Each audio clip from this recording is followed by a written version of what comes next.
You know, He's not gonna stay at our house unless He's invited into our house. He's not gonna come and reign in our hearts with His love unless He's invited to stay with us. And so the disciples invited to stay with Him because something was being revived.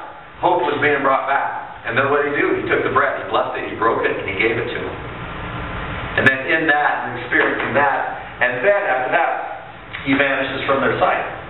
Well, He teaches us through His Word, and then we receive His bread, His body, and His blood. And then in a sense, He vanishes, right? Because we don't have Him, like walking and talking, but we have Him within us. He says, okay, what I've given you, go and share that. So, that's what He wants to do for us. And we got to remember that Jesus is not past tense. He's an ever-present, enlivening joy for us in that relationship. And that's where we want to be. And isn't it sad so often that's where we're not? We're somewhere else besides being present to Jesus, who just wants to communicate to us, who wants to teach us in so many ways, shapes, and forms. And then we have St. Peter. God bless St. Peter. And we think about him. I think about it, it's like, you denied Him. St. Peter, you denied Him. And then you go on and you're telling the people, you're saying, I'm going to quote David, or he's saying, okay, Peter had denied Jesus, and now here he is. You who are Israelites, hear these words. You who are Jews, listen to my words. Jesus the Nazarene was a man commended to you by God with mighty deeds, wonders, and signs which God worked through Him in your midst, as you yourselves know. This man, delivered up by a set plan and foreknowledge of God, you killed, using lawless men to crucify Him. He's telling people what to do. He denied them. He's trying to tell them about Jesus. And that's who God uses, though, right? He uses us, who denied Him, who forgot about Him, who did not stand up for Him, who did not love Him in many ways, shapes, and forms in our marriages, in our relationships, in our lives all life long. So that gives us hope that He could use us. You think about St. Peter, and then you contrast that with the Pharisees, right? Because Peter was just like the Pharisees in many ways. Well, he denied them. That's what the Pharisees were doing. So what was the difference between Peter and the Pharisees? Pharisees were full of themselves. And they continue to be full of themselves. So they were so full of themselves that God could not get in. But Peter, yes, while he was full of himself at times, he let God in. He was conquered. And that's what needs to happen in you and me. You and I need to be conquered. We need to be conquered by this Jesus who's risen from the dead, so we won't be past tense. He won't be history in our lives. He will be present in our lives. That Jesus will not be some history in our lives, but He will be forever present in our lives, giving us joy and enlightening us in the faith.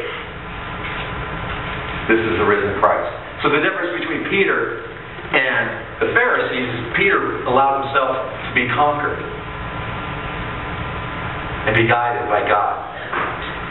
Now, how does that happen? How does that conquering happen? It happens like this. Peter says, conduct your journey, your sojourn, with reverence. He says, conduct yourselves with reverence during your time of sojourn. So during our journey, we want to conduct ourselves with reverence. Where has reverence gone in our world? There's an article that I wrote for the Bulletin this weekend. I'd have you highly read. It talks about communication, and it talks about how little face-to-face communication that we have. And in a sense, our communication is so irreverent and so superficial. But to have a reverent communication with one another, tell me what's going on in your life, especially with Jesus, bringing that love into our relationship. To have a reverence in the communication. That we can have an attentiveness and reverence to Jesus and what He wants for us in our lives. God bless you. When I was growing up, I was taught to answer the phone like this. Ansbury, John speaking. That's reverence. That's respect. Hey, hello? Well, who are you, It's a reverent thing. to let them know who you're talking to. Instead of saying, hey, or hello, hello. Or even, if you grew up as a Catholic, I think this is a great thing. It's not that it's supposed to be about the priest, but what would you do when the priest walked in your room, in your classroom? You'd stand up, you'd say, good morning, Father. And I'm not just saying that to, that it's about me, but for everybody, all that time. I had a graveside service on Friday, military honors, 6-7 minutes. They drove down 2 hours to honor Al. Reverence for the human person. The military could do that. Shouldn't we supersede that? And do we even measure up at all with that? So, this reverence, the reverence for the Word of God. Even when we come into church, we can be really loud and talking, especially before the 10:30 Mass. We'll work on it. But, pray. But just to be able to reverence and to come before the Lord and to hear His Word for us. And then as we reverence that, we will understand and we will take to heart what David said. I saw the Lord ever before me. With Him at my right hand I shall not be disturbed. Therefore my heart has been glad, my tongue is exalted, and my flesh too will dwell in hope. To dwell in hope, to have our hearts enlivened, because we are reverencing the Lord in our midst, being attentive to that and how He is coming to us through one another. You have made me know the path of my life. You fill me with joy in your presence.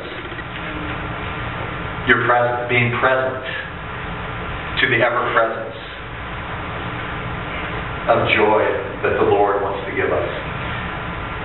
I always take a retreat with Abbot Aiden. He's probably the closest person I know to God walking on the face of this earth. This is Abbot Aiden.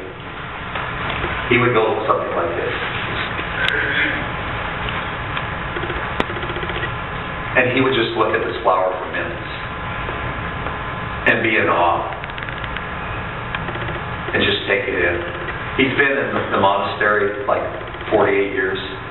He's been praying 48 years straight. And he just reverences it. The flower, the ant, the 2-year-old, the 80-year-old, Mount Hood, the cloud.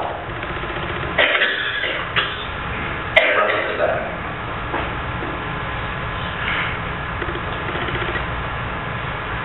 To live in the present. So I ask you, are you living in, is Jesus past tense for you, or is He present tense? Because that makes all the difference.